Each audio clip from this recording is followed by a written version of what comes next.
Your body should sleep, your mind should sleep, everything should sleep, but you must be awake. Every day, you have free enlightenment when you go to sleep. But the problem is you're unconscious. You master your mortality if you just manage to stay awake when you slip into sleep.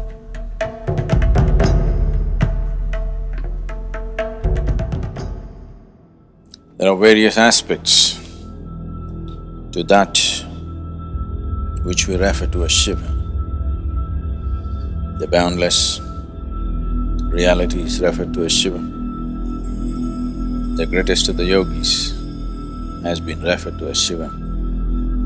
His dance is referred to as Shiva, his music is referred to as Shiva, his stillness is referred to as Shiva. But of all this, he being a yogi is of the greatest importance in terms of opening up a door of possibility for every other human being. Somebody may be many things,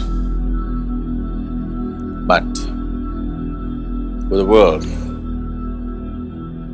that dimension which is a possibility for the world is the most important thing. So he being a yogi is the most important thing.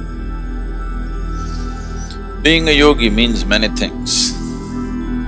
One aspect of a yogi is that he sleeps in his wakefulness and is awake in his sleep.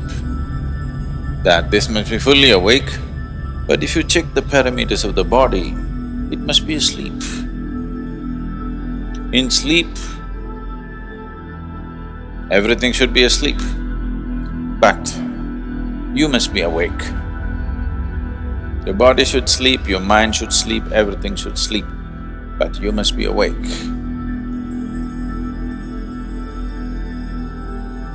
When you fast asleep, you are in perfect tune with the existence, one with the existence, isn't it?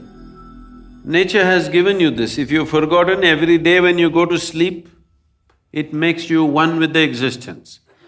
In the same sense of unity, if you can wake up and walk around, you made it, isn't it? Every day, you have free enlightenment when you go to sleep. But the problem is you're unconscious. So the sadhana essentially is just this, that from wakefulness when you go to sleep, a certain part of you goes to sleep, a certain part of you, if it still stays awake, then you made it. Otherwise, when you wake up, a certain part of you still continues to sleep, then you made it.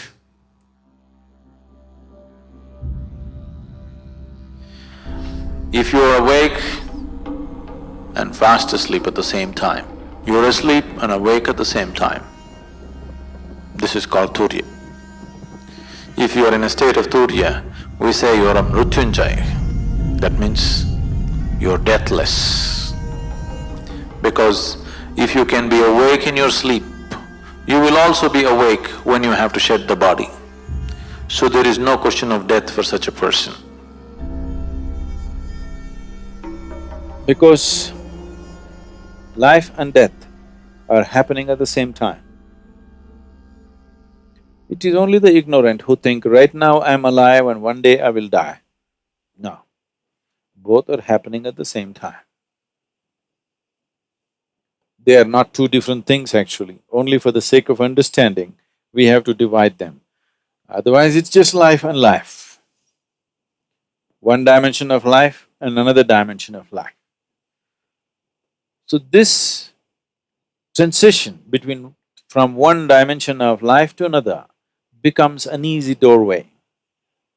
Every day you have this doorway available to you, that is, between wakefulness and sleep is as good as life and death.